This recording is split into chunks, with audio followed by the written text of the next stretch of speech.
I'm Helena Worthen, and I'm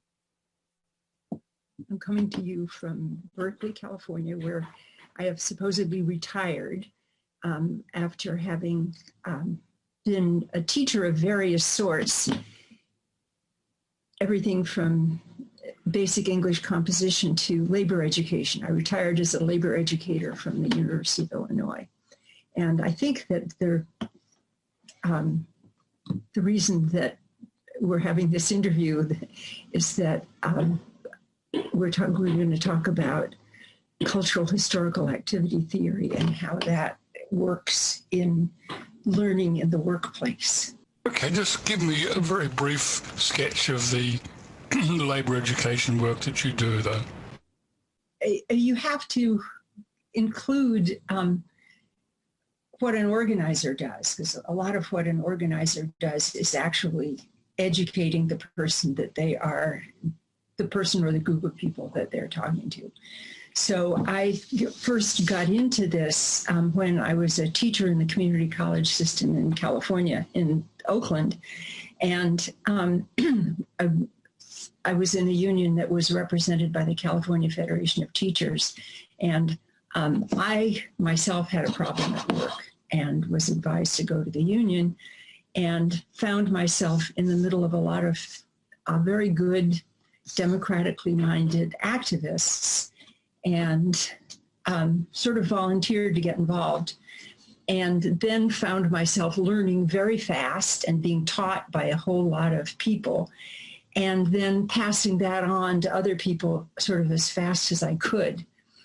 I went from there, I wound up with a bunch of different staff and elected positions as well as volunteer positions in the California Federation of Teachers. And I also got involved in the National Writers Union because I was a novelist. That was how that's how I first got jobs as a teaching writing, because I'd published a couple of novels. But I had no idea how to bargain a contract, and so I got really seriously kind of screwed on those books.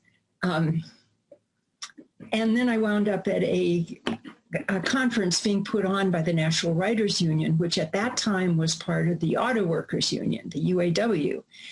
And I realized how much bargaining power an author actually has, and became quite excited about this, got much better at reading contracts, and then began to actually be able to help other people. I became a grievance officer, and that meant that I was part of about 25 or 30 people in the union who would collectively deal with complicated grievances, some of which, you know, the biggest, most famous one actually wound up being against the New York Times and ended up in the Supreme Court. And that was at a moment when the writing industry flipped over into the digitized world. But that's another story. Tell me how you came to chat. Okay. This actually follows fairly well because I went back to graduate school in the early 90s. And I had been at Harvard in 1962 when Jerome Bruner taught a course, a big humanities course, which included assigning everybody to read this book, which is the original translation. It's the MIT Press original translation of Vygotsky. And I was completely blown away by this book. I even wrote in it, and I want to show you this. This would have been, I think I was 19.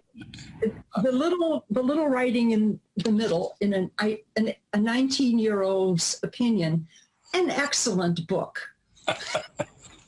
I'm sure Vygotsky would be delighted to have communicated with you. It was just so intuitive, and it's so, everything he said just made sense.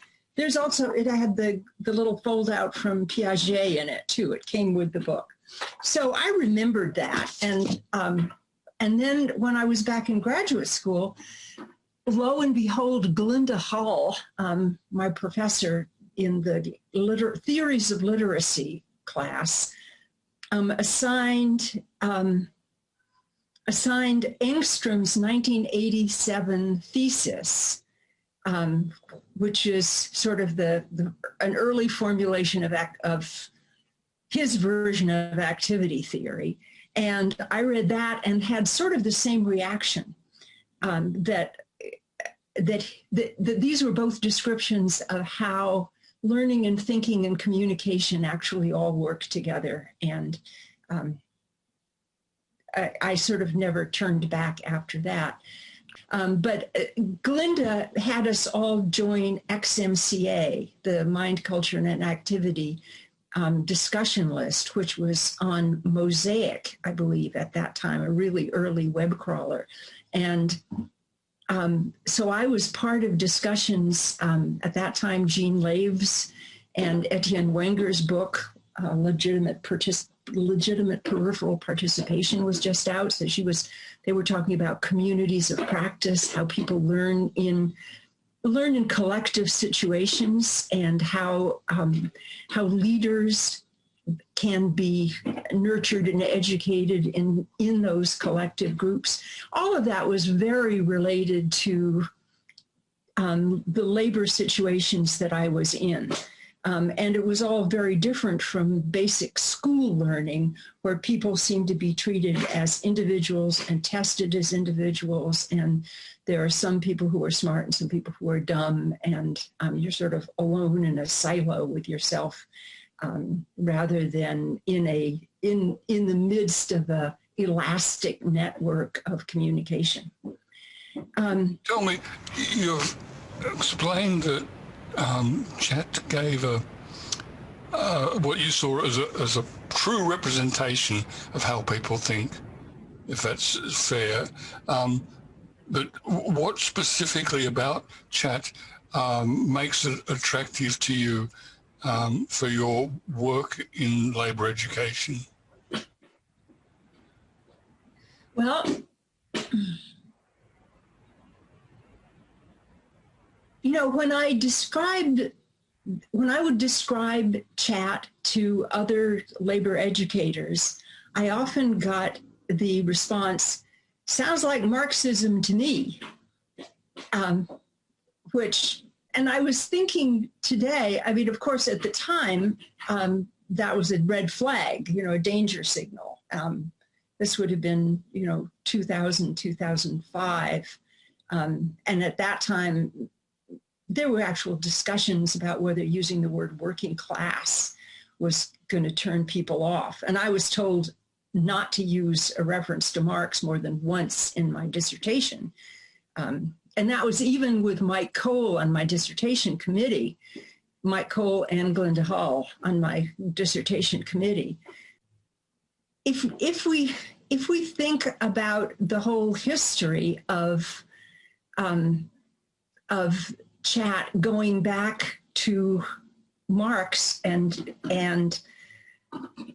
embedding it in a social and economic system, then there's nothing surprising about the continuity of that long history.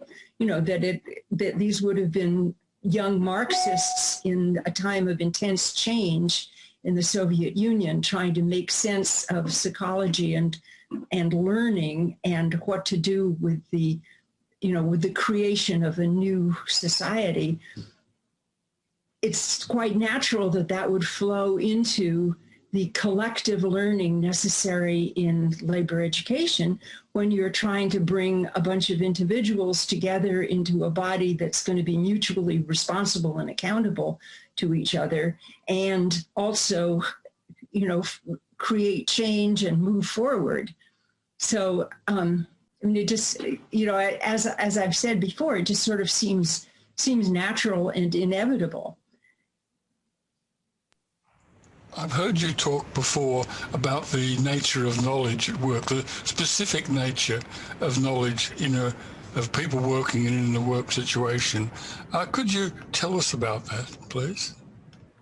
Well, this is I guess this is something that I kind of came up with by looking at people, by being a labor educator in different situations. After I graduated from Berkeley, this is the PhD part of my education, I got a job at the Philadelphia Joint Board of Unite, where I was thrown into private sector garment shops and had to figure out, you know, what was an educator, what was my job as an educator with these particular people. So I needed to find out as much as I could by talking to them, sometimes at length, about what they actually knew, so that there could be a ground on which to figure out what was, what might be useful, what would, what would sort of help them understand their situation better, get along better with each other, do something about the tremendous pressure that they were under. These were piece rate workers who were all, they were dependent on each other because they were all on an assembly line, but they were also dependent on each other, not to cheat or, try to steal work from each other. And they also had to have a certain kind of courage to face up to the boss. So there actually was a lot of learning that could go on. So I was watching people there, and I was also at the same time, the next job I got was at the University of Illinois, where I was working with union members of all sorts in classes, and they would often be in a big class with many different kinds of workers from different workplaces, all talking to each other. And then I was at the National Labor College too, sort of moonlighting there. And so this is the composite observation of a whole bunch of different opportunities to do labor education. And it really became clear to me that the workplace is, as a context for learning, is a thing that has its own characteristic.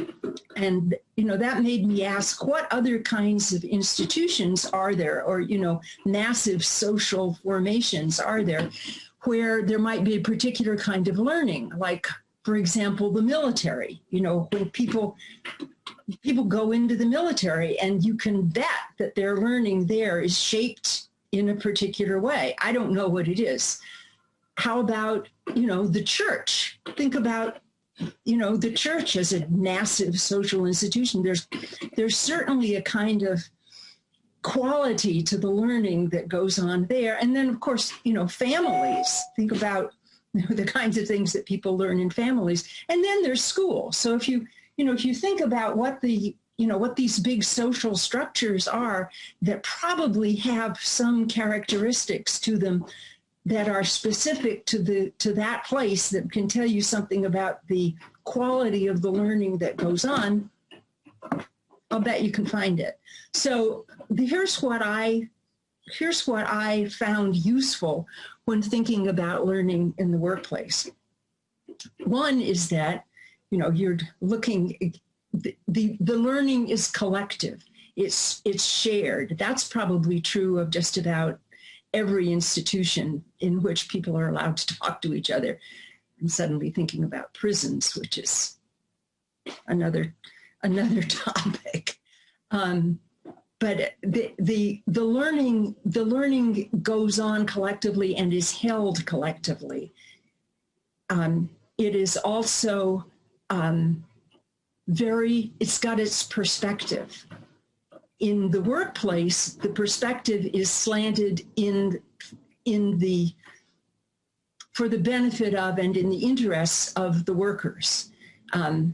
Now, that isn't always the case. I mean, sometimes people need to be a little bit enlightened about what side their bread is actually buttered on. But the kind of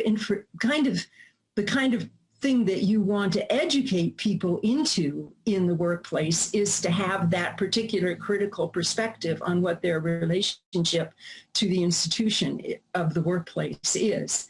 And of course, the boss has a different perspective. I mean, then another thing about this, this learning is that it has history. And I've tried to, I mean, that's kind of an axiom of chat, is that everything's got a history. So I have tried to figure out what you would say would be the history of learning in the workplace. I'll guess that it's in the language. You know, it's in the words that evolved and got specific meaning to them, that, you know, that acquired particular meaning. And, you know, just the fact that people have to be trained to do the work means that there is a history of the work. You know, okay. And then, of course, it's tremendously emotionally charged. And this is something that, that, you know, you'll notice if you ask somebody a question about what their work, you know, what work do you do? What work did you do?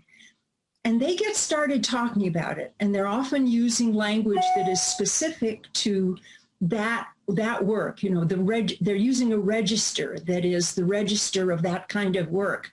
And it is full of emotion. It's going to have, you know, sometimes incredible pride, you know, of having really been able to do something beautifully and well. It's also going to have anger. It's going to, you know, people are going to be, you know, bitter and furious, or they may turn the anger against themselves. And, you know, and you get this feeling of, you know, terrific weight and repression. But as a labor educator, you've really got to look for that emotion. You can't leave that out. So if you are, for example, teaching something as technical as, you know, how to behave in a labor arbitration, or, you know, a grievance process, or health and safety something. Health and safety is a really good example, actually. You have to look for and, you know, and encourage and warm up that emotional part of what they already know. So that's how I would describe the character of the character of the knowledge that people develop through the practice of their work. And to help us understand this a bit better, what sort of settings are you doing this work in? You mentioned you work for the garment trade and your exposure to the private sector, so to speak. But what range of settings are you talking about in doing this labour education work? On one extreme, there would be online classes through the National Labor College, which is now defunct. You know, those are online classes were not particularly satisfactory, although there was sort of a possibility of generating a collective group feeling. Then at the University of Illinois, let's see, you know, there were sometimes a union would call us in. For example, the EPA, the scientists who worked at the EPA were having a hell of a time processing grievances. And the reason why, of course, was because their bosses had been appointed by Bush. And therefore, they would be sending in reports on the toxic nature of some big landfill, and the report would just get discarded. And they would file a grievance against that, and nothing would happen. So they call me in, and these guys really know a whole lot. So I'm presenting that as kind of an extreme. And they also had very good people working with them. On another, you know, my favorite, of course, was when there would be a group of people who would come to our program, and we'd have a class of maybe 15 people, everything from operating engineers, nurses, bus drivers, park rangers, warehouse workers, and they would all be going through a regular curriculum, sort of a 4-semester curriculum of introduction to the labor movement, labor law, labor history, and steward training. and putting people all the way through those four semesters, you know, there would be groups who would come who were planning to all run for office together and take over the leadership of the union. So you're teaching organizing and preparing union challenges, really, in the university. Yeah. All my life, we've seen, you know, the United States, where you live, is like the home of anti-communism, McCarthyism, and so on. How does it come about that in working in a public university, you're training organizers? Well, okay, so we go quickly back to 1935 and the passage of the National Labor Relations Act, which produces a complicated balance between a labor board and this court system and local unions that is going to be hard to navigate. It is a way to regularize and produce labor peace between the natural conflict that we all know about.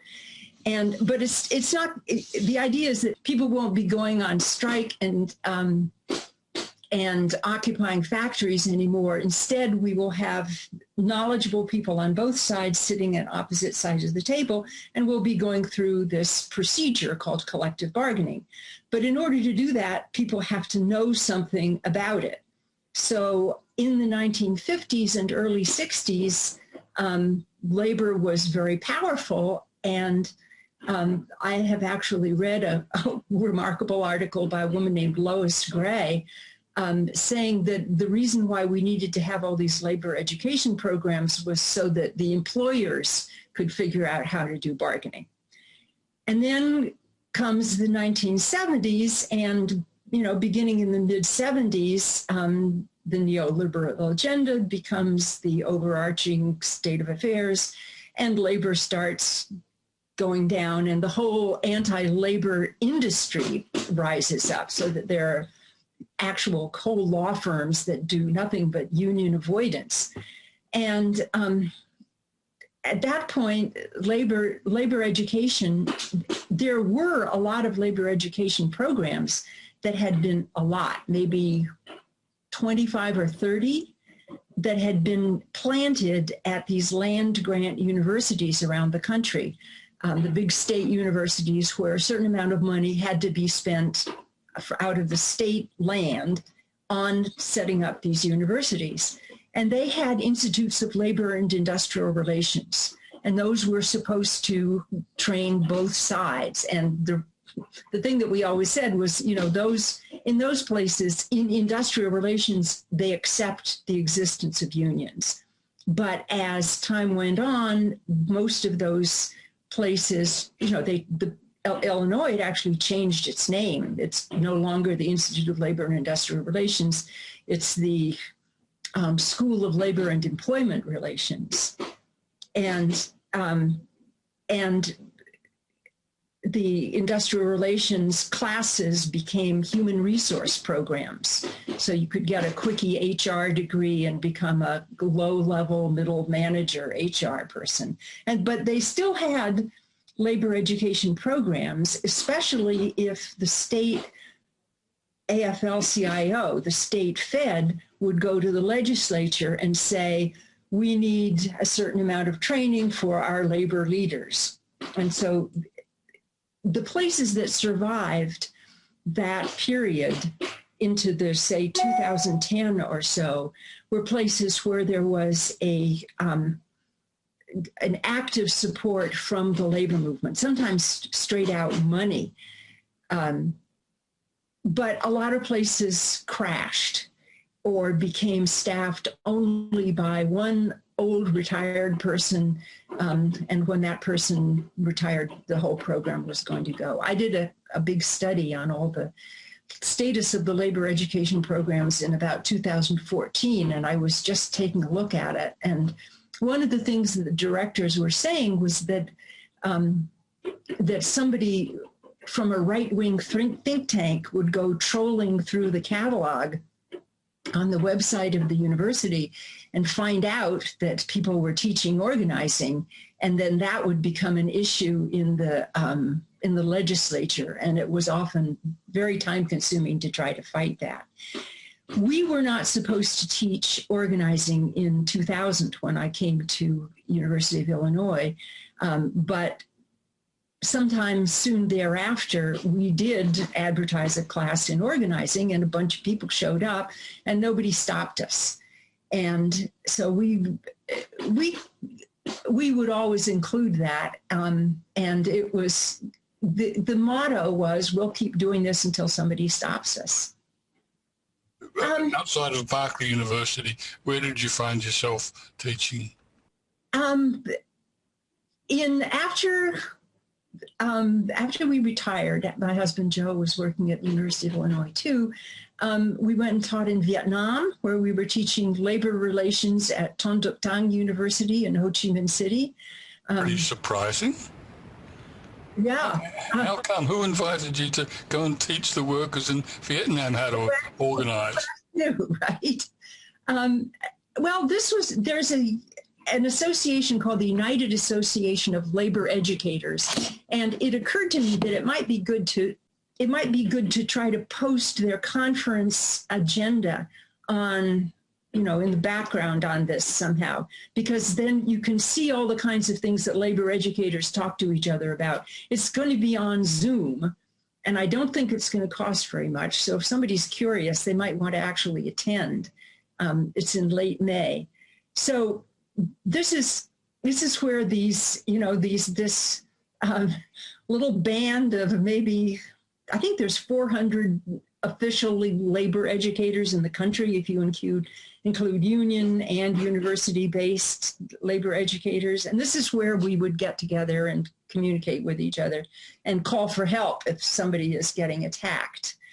And the head of the UCLA Los Angeles program is a guy named Kent Wong, and he had been trying to build a bridge with China and had gone over a bunch of times and talked to the unions there and I'm not going to try to explain what that situation is like, but he made connections with them.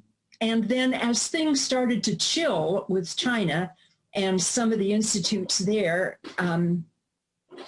that had been bridge institutes actually got shut down, and there was no more communication happening. He kind of took a look at Vietnam and made contact with the VGCL, the Vietnam General Federation of Labor, and began taking trips over there, taking big deal labor leaders from the U.S. over there to meet the high-ranking labor people in Vietnam.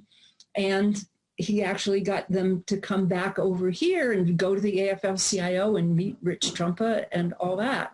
And then in 2008, the financial crash had bounced across the world.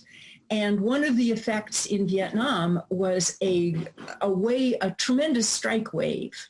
And the way people strike in Vietnam is that a whole workforce, which may mean 30,000 people, will just go out and stand in the street. And they will wait until, if they have a problem, they'll go and stand in the street and mill around and talk to each other. And eventually somebody will call the employer, somebody will call the VGCL representative for that city or that province. Somebody will call somebody else from the local government or a mediator. And then those people, along with the worker leaders, will go and talk about it and solve that little tiny particular problem, which could be bad food in the cafeteria, could be a woman getting abused, no bathrooms, no fans, something like that. But that little problem is what gets solved, and then people go back to work. So there's no overarching contract that says that this is what the working conditions will be for the next 2 years or 5 years, and we will not strike because we've got this contract. So there's nothing like that. There's this kind of unpredictable quality to the labor relations under that particular regime that they've got. And so somebody suggested that they get some labor educators from the US to come to Vietnam and teach the US model, which we were very eager to do that. So that's the beginning, isn't it? It's the beginning. Mm. And so that's Vietnam. Thank you for that. I interrupted your flow. Where else have you been teaching? Well, most recently, here we are in the Bay Area, and there's been an explosion since 2016 of people in the DSA, Democratic Socialists of America, gone from about 5,000 people to 60 or 70, who knows how many thousand. And in the East Bay, the San Francisco Bay Area, there's a particularly big chapter, and it has a very lively labor committee. And the labor committee has been sponsoring these reading groups. And so the most recent and the most complicated one actually had 7 different sessions and readings assigned for each session. And, it was all on Zoom, of course. And they drew these different reading sessions, drew a bunch of much older leftists, by older I mean people my age, and then a bunch of young people. And it's been very interesting, not at all easy to see these people try to talk to each other. What do you think's the future of labor education in America now? Is it finished in the universities and community colleges? What's its future, do you think? It's too early to tell under Biden. One could be hopeful. We're hopeful about workers figuring out that they have to act collectively in order to get some improvement. Unfortunately, we just saw I would say the anti-union forces, union avoidance lawyers, and the harassment really put down the attempt to organize a union at Amazon warehouse in Bessemer, Alabama. That went down 2-1, which was a little bit worse than I expected.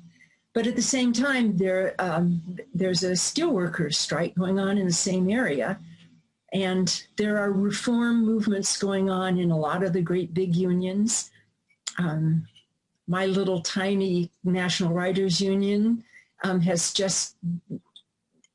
we got dumped by the UAW, which was mutually, that was just fine. The UAW had some serious corruption problems. And now we are linked up with the Teamsters, which is going to be interesting to see how that turns out.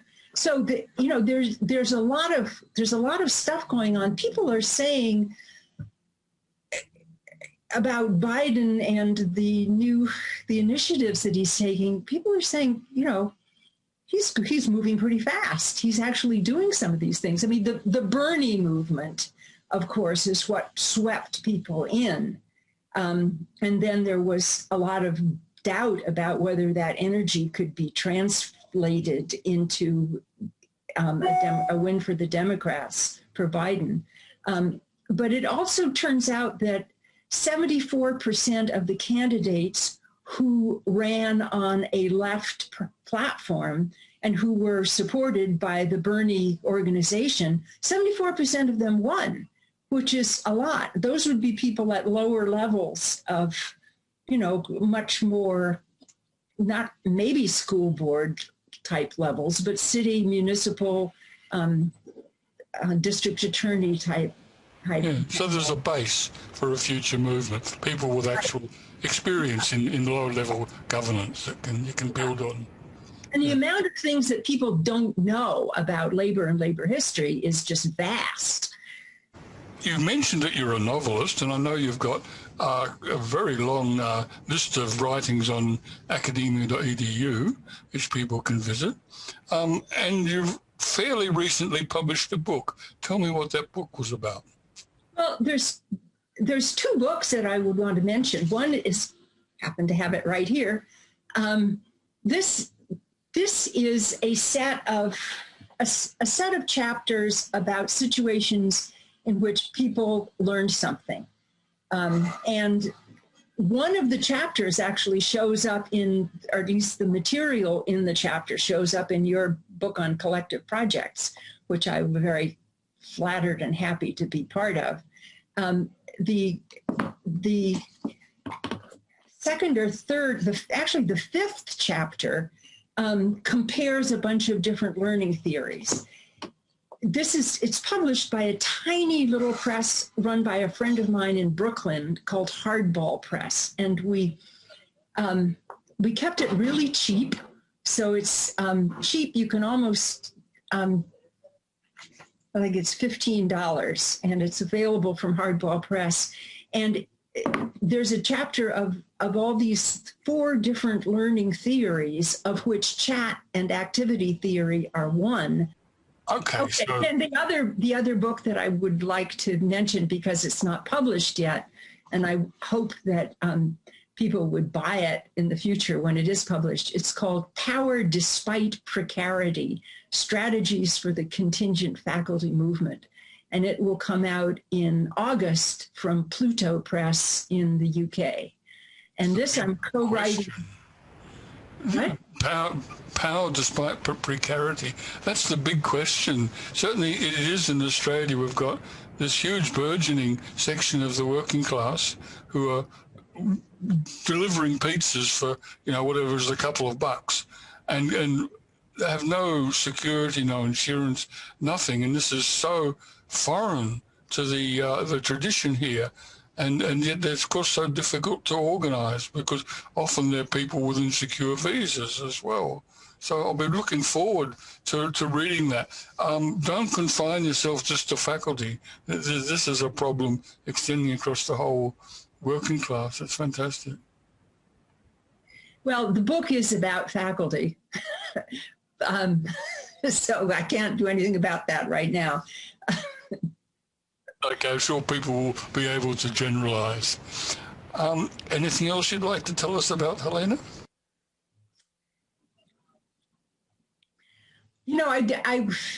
There's a name I want to mention and thank for specifically help with this book that I'm talking about, which is David Kellogg, who is a mutual friend. He's in Korea, and he and his wife read the entire book before breakfast every day. They would try to read a chapter every day before breakfast, and then they would write back these extensive notes, which was the product of their discussion. So I want to flag another name of an XMCA participant for many years and note their contribution to this upcoming book.